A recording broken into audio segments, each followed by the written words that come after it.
Right now I'm going to be testing out the horizon steady and the horizon balancing inside of the Action 5 Pro. So when you activate the horizon balancing, you're going to get a focal length there of 17mm, and then when you activate horizon steady, it's going to punch in there to a focal length of 19mm. When you're filming in 4K, you can only have horizon balancing. So today's tests on the horizon balancing and the horizon steady are both going to be in 2.7K 30 frames per second. Here we go. So now I've got the Action 5 Pro in 2.7K 30 frames per second standard D-Warp horizon balancing activated. And as you can see from the footage, so long as you don't exceed the 45-degree mark, the horizon's going to stay truly level. And now I'll exceed the 45-degree mark, and as you can see, the footage starts to move.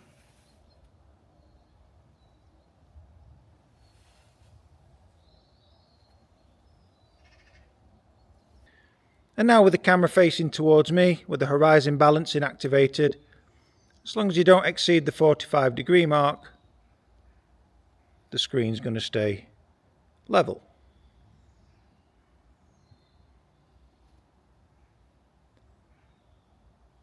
And then when I exceed the 45-degree mark, the screen's going to start rotating.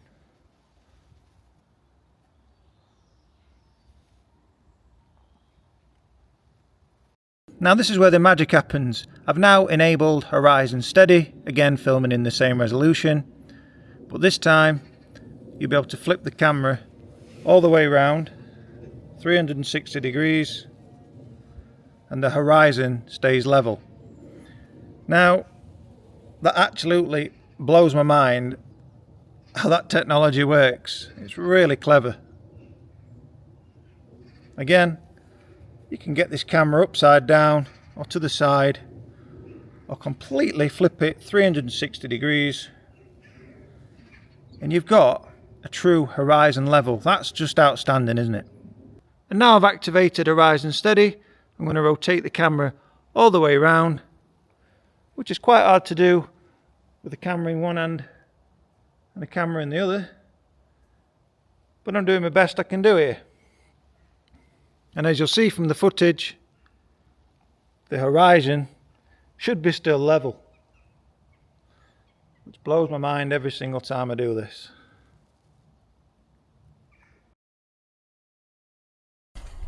Now with the horizon balancing, as long as I don't exceed the 45-degree mark, the screen's going to stay rather true.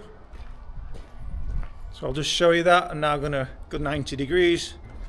And the screen should now rotate. I'll do a little bit of run as well. Again, it stabilizes it. When you highlight horizon balancing, the footage stabilized. You don't have an option there to deactivate the stabilization. It automatically implements it in the software. So again, keeping under 45 degrees and the screen will stay level. As soon as I exceed that, the screen's going to start to rotate, as you can see. And now I've activated horizon steady, but I've had to drop the resolution down to 2.7K 30 frames per second because horizon steady is not available in 4K. Now with the horizon steady activated, as you can tell from the footage, it's completely stabilized. But the added bonus with this one is I'll be able to rotate my hand 360 degrees and the screen should stay level. So that's at 90 degrees and 90 degrees the other way. And now let's turn around. Now we're going to go 360 degrees. So I'll have to swap hands here.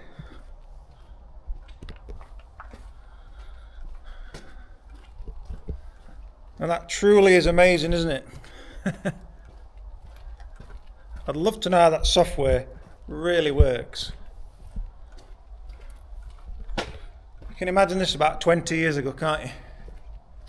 That you could get an action camera and turn it 360 degrees, yet you stay level. It's strange. Absolutely amazing. I'll pick the pace up a little bit with the horizon steady activated. So I suppose it's really great for when you're running or jogging, as the camera's going to be swaying left and right. And I'm actually doing that as I'm talking to you. I'm just swaying the camera all over the place. So hopefully the footage stays level. So try not to confuse these two, the horizon balancing and the horizon steady. With the horizon balancing, you'll have a focal length of 17mm and you won't be able to exceed the 45-degree mark. If you do, the screen's going to start rotating. And the difference with the horizon steady is you'll be able to do exactly that. It's going to keep the horizon steady. You'll be able to rotate the camera 360 degrees and the horizon will stay level. And you'll get a focal length there of 19mm. So I hope this video on the horizon balancing and the horizon steady is coming useful for you today, as there's a lot of confusion out there of what they actually do. So that's why I've made a video for you today, so you can see exactly what both modes do. So as always, do stay tuned to the channel. There'll be plenty more tutorials coming up in the near future on all sorts of drones, cameras, especially the Action 5 Pro. So for now, thanks for watching. Be sure to hit that like and subscribe button, and bye for now.